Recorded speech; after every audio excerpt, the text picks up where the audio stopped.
Hello guys, आप सभी का वेलकम है मेरे चैनल में। मैं आप लोगों की ब्लॉगर मिस आंचल पांडे। मैं आज आप लोगों को बताना चाहती हूँ आखिर हम छठ मनाते क्यों हैं, क्या है छठ का रहस्य।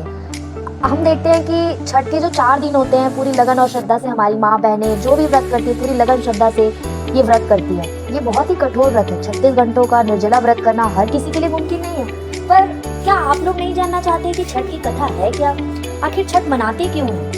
छठ मैया ने ऐसा क्या किया था कि इनके व्रत करने वाले हर साल इस व्रत को करते हैं। तो आज मैं आप लोगों को बताऊंगी छठ की कथा।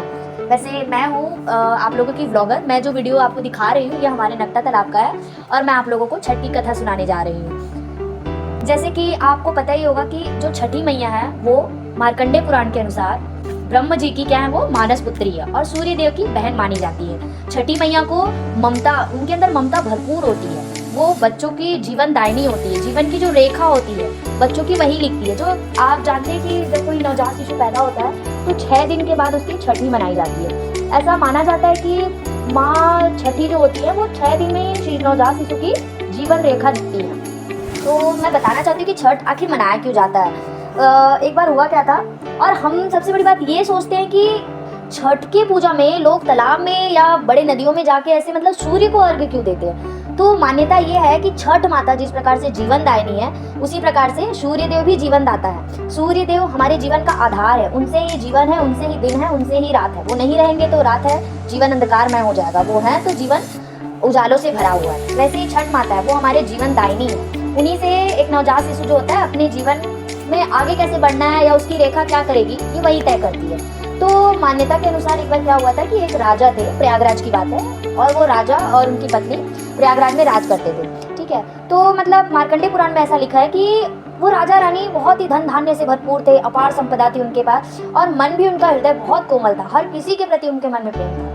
पर किसी जन्म का पाप रहा होगा, उन्हें संतान की प्राप्ति नहीं हो रही थी। अब उन्हें संतान की प्राप्ति हो नहीं रही थी। वो दूसरे के बच्चों को मतलब देखते कि उनके सेवक किसी अपने बच्चे को डाले, बहुत उनका हृदय जो था बहुत ही कोमल था।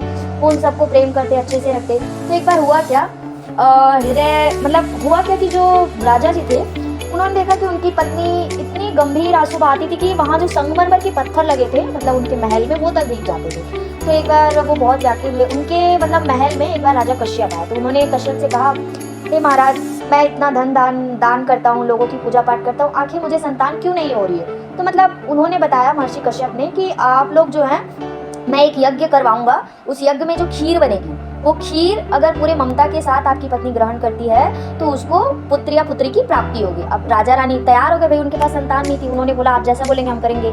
दूसरे दिन क्या हुआ, बहुत ही भव्य मतलब तैयारी हुई, ढिंढोरे पिटे, लोगों को बुलाया गया, यज्ञ हुआ और रानी ने आखिरी में बहुत मतलब ममता के साथ खीर को ग्रहण किया। और राजा कश्यप के अनुसार हुआ भी वही। रानी गर्भवती हुई, 9 माह बीत गए, सब खुशियों से भरा था और आया वो दिन जिस दिन होने वाला था उनको पुत्र या पुत्र की प्राप्ति। हुआ भी पुत्र, लेकिन जिस दिन पुत्र हुआ उस दिन रौनक के बजाय मातम सा छा गया। हुआ क्या कि बच्चा जो था वो मृत पैदा हुआ था। अब वहाँ के लोग एकदम शोक मनाने लगे। रानी फूट फूट कर रोने लगी, अभी तो तुमने मेरी ममता नहीं देखी, 9 महीने मैंने गर्भ में रखा, मेरी आवाज़ तक नहीं सुनी, तुम ऐसे कैसे जा सकते हो।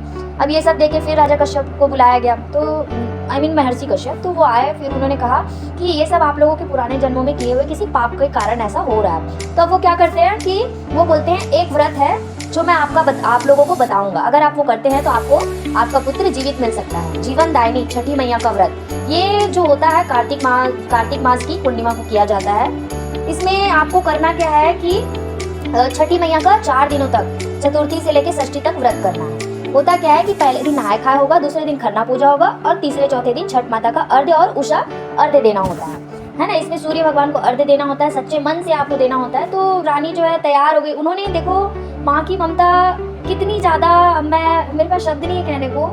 अब वो सोचो मृत बच्चे को हाथ में पकड़े हुए भी उनको ये मतलब महर्षि ने कहा था कि आपको पूरी श्रद्धा से करना, आपको शौक में नहीं करना है। तो उन्होंने अपने बच्चे को एक कमरे में रखा और वो बोली हम दोनों पति पत्नी बहुत ही मन से इस व्रत को करेंगे। और उन्होंने पूरे इच्छा से मतलब 4 दिन तक बहुत अच्छे से व्रत किया।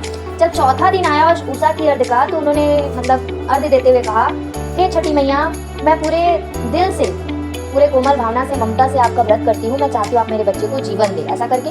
और उसी समय पूरे आकाश में गंगा नदी के तट पे वो ये व्रत को कर रही थी। पूरे आकाश में एक अजीब सी चमक सी छाई।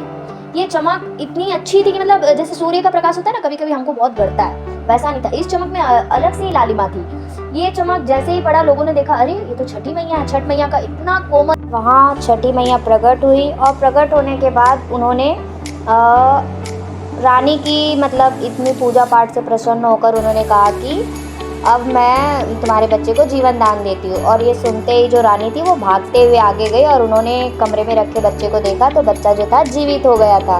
उसके बाद रानी बहुत ही खुश हुई और फिर उन्होंने हर साल छठ माता का मतलब जो पूजा है करने के लिए हर साल मतलब मान गई। मतलब छठ माता ने उनसे कहा था कि ये जो पूजा आपको हर साल करनी होगी, तभी मैं तुमको ये जो है जीवन दान दूंगी तुम्हारे बच्चे को। तो उसके बाद उनके बच्चे को भी जीवन दान मिल गया और इस प्रकार से हम हर वर्ष छठ मनाते हैं।